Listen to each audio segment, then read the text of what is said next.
Hey guys, welcome back to Plots with a Twist, where we discuss books, amongst other things. And today we have a book review for you guys. It's been a long time. It's been a little while. We've been alluding to the fact that we would have a book review for this book, and now it's here. So we're a little late, but today we will be reviewing The Vanishing by Britt Bennett. Yes. So let's get into it.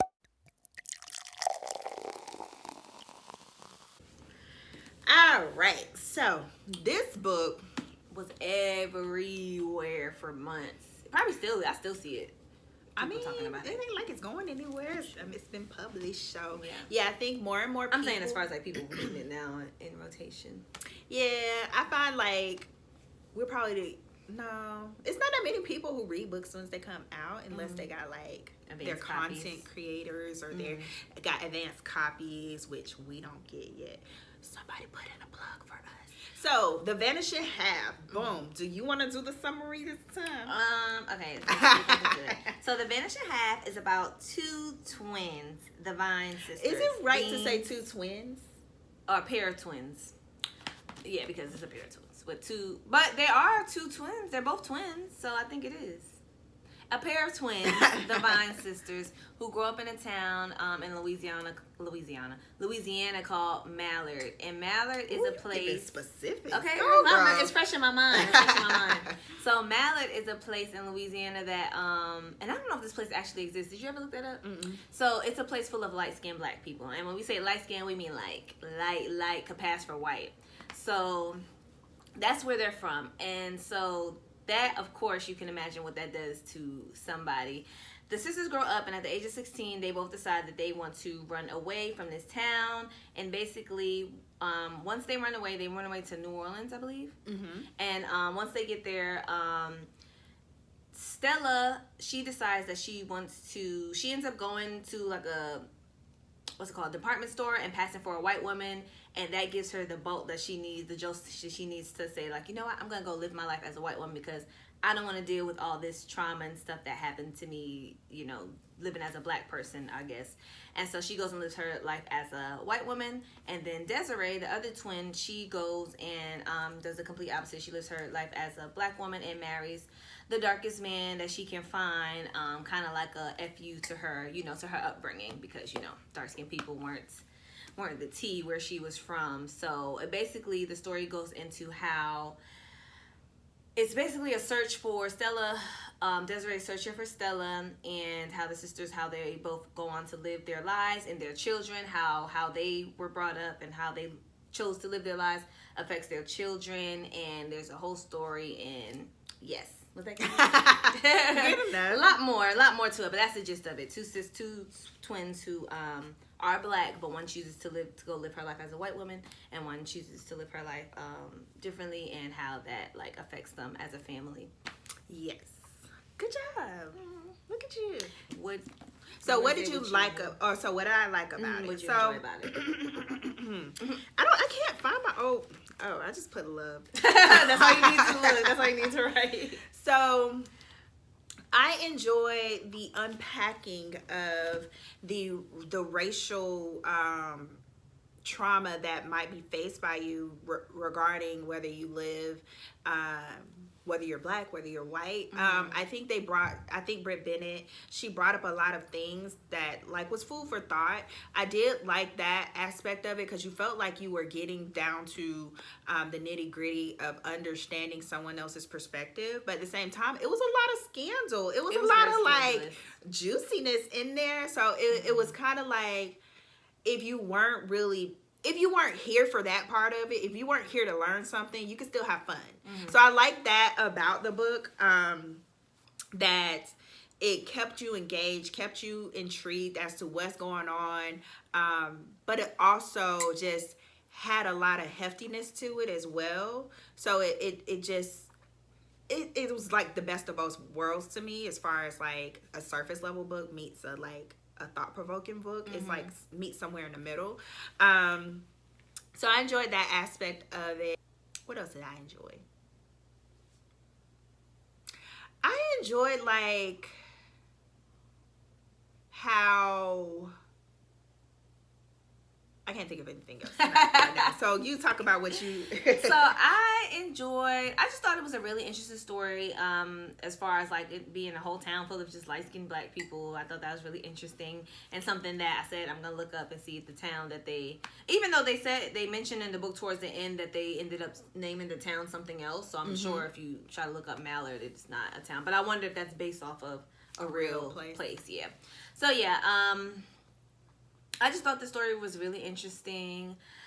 Like Krista said, I enjoyed that it was very much a novel that you could just get into the salaciousness of it, the scandalousness of like, the families and what was going on. And also at the same time learn something about race, about how, it can affect, how it affects both sides, if you will, even though they's both black, but just like how their own thoughts on their race, on how they feel, being twins, but how you can still have your own, like how you see things can be so differently, because Stella and Desiree were very different even though they were twins. So I enjoyed that. I enjoyed Britt's writing. It did keep me engaged. I will say that when I started reading it, the only thing that stopped me from like finishing it in the time that I wanted to was I left the book in another state. I traveled, and so I had to come back. Other than that, I would have read it straight through because it did give you the sense of like you wanted to know what was gonna happen, especially with their daughters. The children. It's not spoiler, but both of them went on to have kids and like families of their own, and just to see how they chose to live their lives affected their children. It was just very interesting.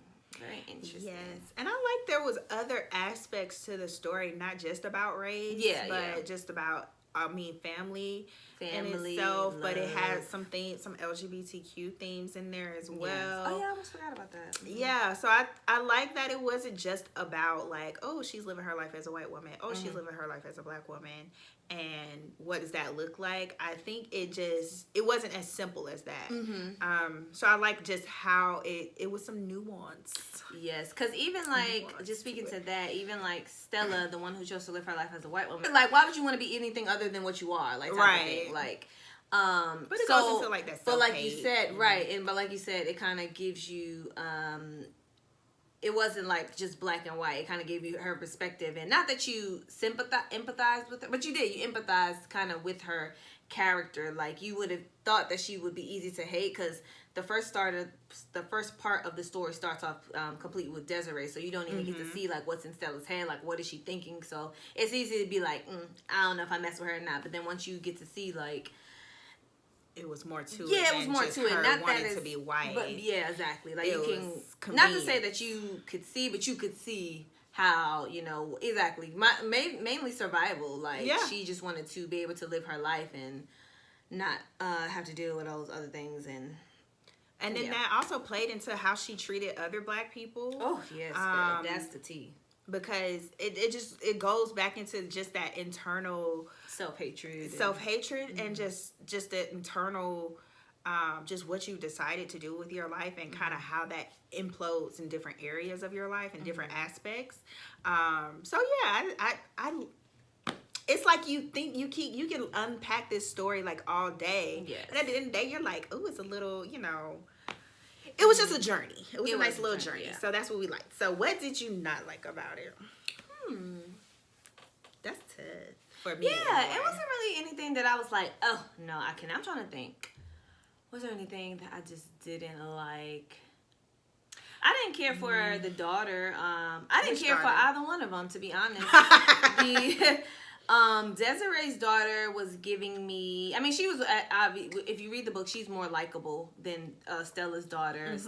Stella's daughter is, I forget her name, but she gives that, she's that white woman trope of like, very much acts entitled, acts like everything's about her, but then you get to see like why she is that way because of the relationship with her mother, and her mother's basically been lying to her whole life, and she knows it, but she doesn't know what she's lying about, but she just knows her mom's a liar. So you kind of see like how that affects her. So I didn't really care for her just because she just seemed like very annoying, but you see like why she is that way. And with Jude, was the other daughter's name? Oh, look at you. Desiree's daughter's name was Jude, and she got names. I didn't care for her because she gave me doormat vibes a little bit, but but I know that comes from her growing up. She was dark skinned. That's important. She was very dark skinned, and her mom took her back to a town that was nothing but light skinned people. So you can imagine like how she was treated and how that, you know, affected her confidence and how she carried herself and stuff. So that's why I felt like she was given a little bit of doormat, just kind of like, I don't know. I wanted her to stick up for herself a little bit more, just throughout. And there weren't like many situations like big blowouts or anything, but just in general, you could see that she was very like timid and just like not as sure of herself. Whereas in contrast to Stella's daughter, who was very much like, was it Kennedy? Yeah, was it Kennedy? Did I just make up a name? Yeah, I think you made that up. I don't know. Let me look real quick. So yeah, what didn't you like? Cause that's the only thing I think I didn't like was the. So I would agree. I didn't too like much them, care for just their interactions, the dynamic between them. Yes. I understand why it happened or how their interactions kind of happened. Once they kind of, because that's not a spoiler too, because that's part of the synopsis. Once they kind of have some interactions. Yeah, it was Kennedy. That girl remembered it. Yeah. So once they had some interactions or whatnot, yeah, I just didn't like the whole dynamic. Was naming their daughters Kennedy back then. I feel like, but anyway, go ahead. Obviously they were. Is there some older person named Kennedy? No, I feel like Kennedy was like a popular name, like in 2006 or 7. Yeah, in the 2000, that was like a popular like kid's name. Well, she named her daughter Kennedy, especially for like. But well, I didn't like. So yeah, I didn't too much care for their interactions either. I didn't like. I can understand your thoughts about like who they were. Yeah, they were certain aspects of their overall character was pretty annoying. Especially Stella's daughter, especially Kennedy. Just her jumping to conclusions about a lot of things, her inserting herself in situations, like, let you know like why she is that way. She really did, without like being long and drawn out about it. They gave you in depth into like why she acts the way she does, basically. Right. So let me see, what else did I like? I mean, my main things I didn't like were certain characteristics of certain characters, because even Stella, I just didn't too much care for how she handled the situation with her sister, and just disappearing, you know, having her sister wonder for so many years where she was, whether she was saved, just being unable to find her. So I just didn't like that, but that's part of their story, like that not abandonment, but just that lack of attachment to someone you shared a womb with, like that impacts who you are as an individual. But yeah, that plays into like your overall psyche, especially for something like that where you have this strong attachment to someone and they just disappear. That impacts both of them so desperately, and I just didn't like how she handled that, because ultimately they both are searching for each other and other people. But overall, like, yeah, it wasn't too much I disliked about the actual like writing, the actual plot. I mean, I don't know. It wasn't too much I disliked. Yeah, me neither. There really wasn't a lot of stuff I disliked about the book. All right, well, what did you rate the book? I believe I gave it 5 stars. Ooh! So stupid. Yes, I believe I gave it 5 stars. Like I said, it wasn't too much I disliked about it.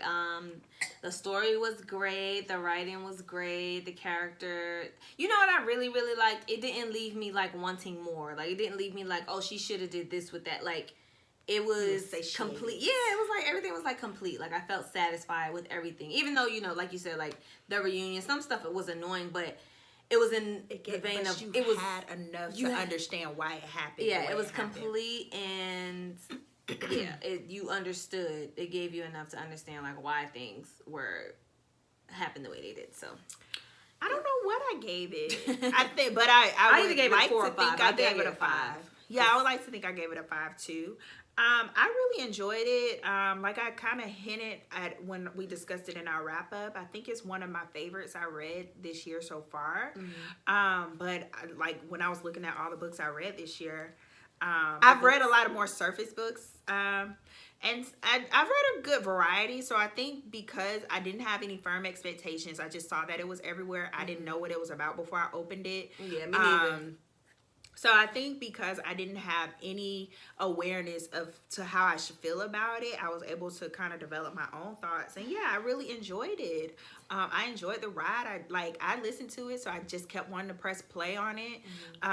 So yeah, I I think I gave it a 5. I'm almost certain I did. But if I didn't, I'm gonna go change that now that we're talking about it again. Yeah, naturally, like how much you liked about it. You have some books that when we get, like, we read some stuff and then we read other books and then we'll come back to it maybe to sit down and film. And then as you're talking and we're talking with each other, like, you know what? Right, you realize some things about it. But this is one I can't think, like, I'm starting to think more positively about it when I reflect on it. So, yeah, I think she did a great job with it. So, yes, I'm definitely gonna check out. I might have to put that on my list. Mothers? Her other book. So, yep, I enjoyed it. Would you Definitely recommend worth the it? read. Definitely would recommend it. Yeah, if you're into novels and almost if like you're into novels. Yeah, because you know what? I have a lot of friends that don't read like stories. They don't only read novels. They only read nonfiction. So I would recommend this to anybody who likes to read novels, likes to read stories. I wouldn't recommend this to my friends who like nonfiction because they probably won't be interested. But I it's a good think I still would because it's a good story. It's a good story and it has some substance to it. So it's not like they won't learn anything or view anything or gain a perspective from it. Yeah. But yeah, I would recommend it. Some of my friends, I would have to like give them the audio. Yes. But I would definitely recommend it. I thought it was a great read. I mean, like great. I said, you can stay on the surface with the story and still enjoy it. Yes. But it has some more layers to it, and that's which is enjoyable. All right. Yeah. So that was The Vanishing Half by Britt Bennett. Check it out if you haven't already, because it's definitely worth the read. It's a Good Morning America book club pick. Look at that. They got their little seal on. I didn't know they had me book neither. Club. I've seen the Jenna and I've seen Reese Witherspoon. Yeah. Does she have a sticker now? Reese Witherspoon? I think she does. Reese does have a sticker. She fancy. All right. Well, let us know your thoughts about this book if you've read it or if you're interested in reading it. Let us know some information. Let us know what you're reading. Yes. If you want to see any other reviews, we're trying. We're trying. Let us know. Go and watch our whatever.